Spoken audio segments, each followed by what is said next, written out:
Chelsea Clinton came out yesterday, though, and she says that President Trump should lay off her mom. I thought this was amusing. Back to back, she said that Ivanka Trump was fair game, and then she said that Trump should lay off Hillary. What troubles you the most about the state of the country right now? Ooh. And what would you say to the president about it? Please do your job. Mm-hmm. Focus on your job. Please don't worry about like the Oscar ratings or how my mom's doing, although thank you, she's doing great. Okay, so don't worry about her mom's doing. The reason people are worried about how Hillary's doing is because, again, there's unprosecuted corruption that went on during the Obama administration, and now that Republicans are in charge, they're investigating. It's sad that they had to do it now. They should have done it more when Obama was president. It's sad that it takes another attorney general to actually appoint the special counsels necessary to look into these issues. But that's because Obama corrupted these agencies first. Okay, if the attorney general had done his job when Obama was president, it wouldn't be left to Republicans to do that job. I like Chelsea saying to Trump, lay off Hillary, but then she says, well, it's fine to launch into Ivanka. Do you have any sympathy for her? Because she's an adult who has taken on an official role in the White House. Do you think she's fair game for criticism, or is she just another presidential child? I think anyone who works for the president is certainly should expect to be scrutinized for whatever decisions not only she or he is making, but whatever decisions the White House is making on any given day. Okay, how about people who work for the Clinton Foundation, which was alleged to be involved in corruption while your name was on it? It's the Bill, Hillary, and Chelsea Clinton Foundation. How about people who work for their mom's campaign and speak at the DNC? You know, again, the hypocrisy here is pretty astonishing. Chelsea has barely been asked any questions about the corruption of her parents because she's been seen as off limits, but Ivanka apparently is within limits. I think both of them should not be off limits. I think questions should be asked of both of them, and all of that is fine. But the hypocrisy of the media there is pretty astonishing. Hillary Clinton is doing her own book junket. She will not leave. And this is the worst thing in the world for the Democrats because she was such a deeply unpopular candidate that she really lost the election more than Donald Trump won it.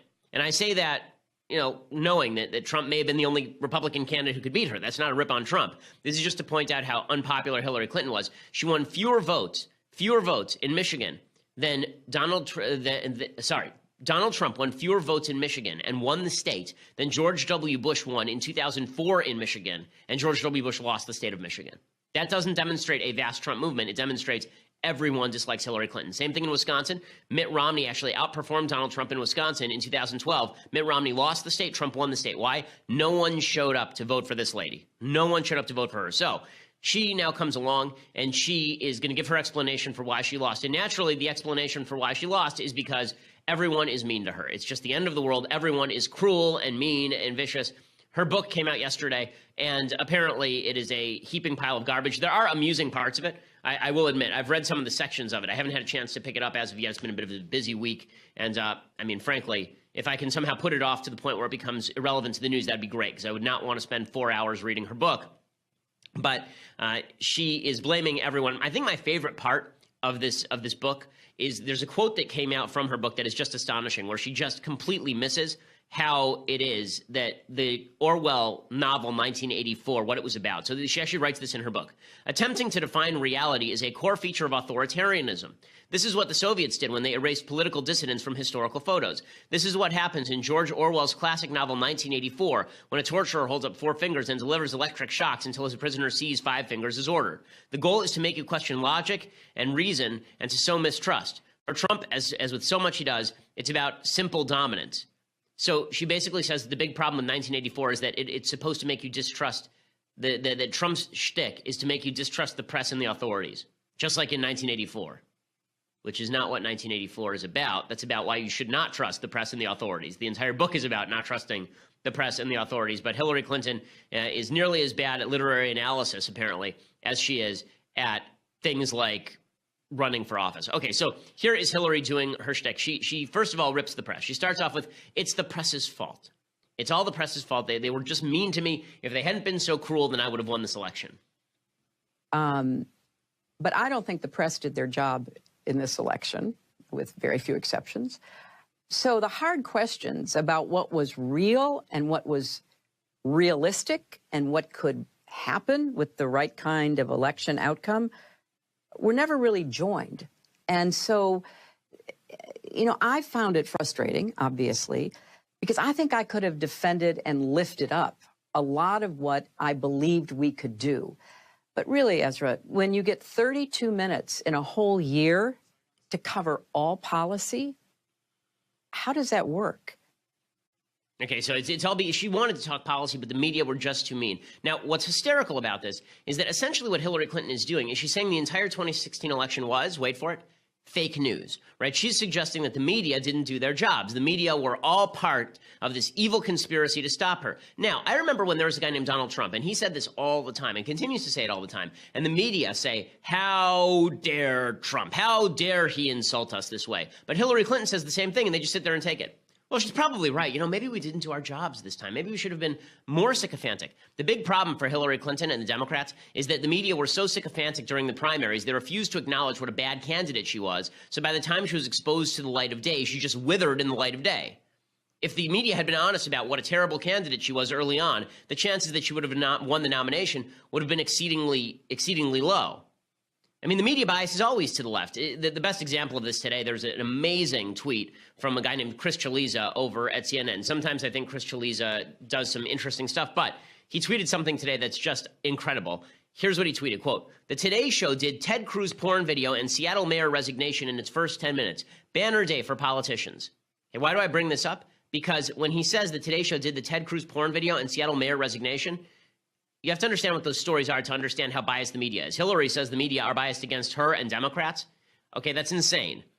The Ted Cruz porn video? No, Ted Cruz was not in a porn video. No, Ted Cruz was not caught watching a porn video. One of his interns liked a porn video on his Twitter account that he doesn't even run. Okay, that's the Ted Cruz porn video story that was worthy of Chris Chaliza's tweet. And what is this Seattle mayor resignation story? That's Democrat Mayor Ed Murray of Seattle, who's a garbage mayor. He had to resign because there was a fifth allegation of child molestation against him. Child molestation, okay? Allegedly molested 5 kids. Okay, and here he is, Ed Murray, resigning. But how is that characterized by Chris Chaliza? As Seattle mayor resignation. Would you get from that he was resigning because of alleged molestation? Is that what you would get from that? If you just read those two phrases, Ted Cruz porn video and Seattle mayor resignation, which one of those do you think would actually include a sex scandal? If you just read those two phrases. The Cruz one, right? But the Cruz thing's a nothing. The Seattle mayor just had to resign. He was, by the way, an up-and-comer in Democratic circles. There was talk about him running for governor of the state of Washington, Ed Murray. He's, I think, the first openly gay mayor of Seattle. He's $15 minimum wage guy in Seattle, progressive hero. Molested, allegedly, 5 children, 5 underage people.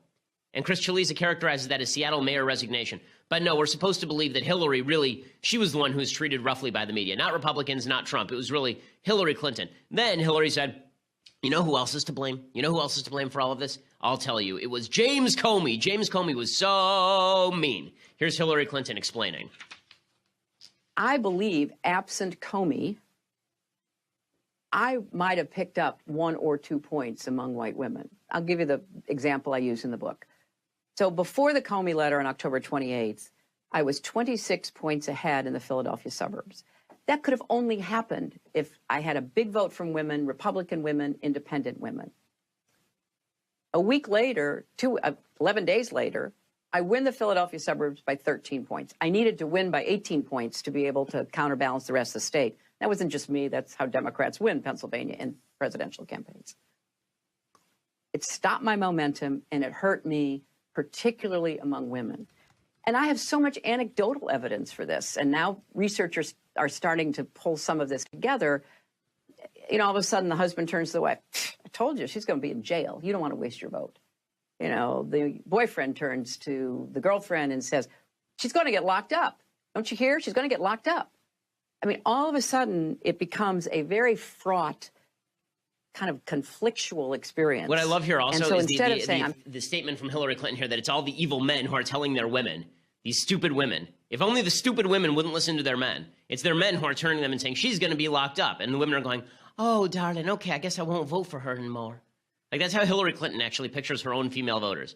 I can't imagine why this lady lost. I cannot imagine why this deeply unlikable human being lost. Then she says it wasn't just Comey, it was also Russian meddling. So first of all, just to point something out about the Comey thing, yes, James Comey botched this thing all the way through. But if you recall, the botchery started with him not indicting her in the first place, not recommending indictment in the first place, by actively changing the standard of law back in July. Instead of just handing over his recommendation to Loretta Lynch, he did the bidding of Barack Obama, right? He basically was writing her exoneration statement before he even interviewed her.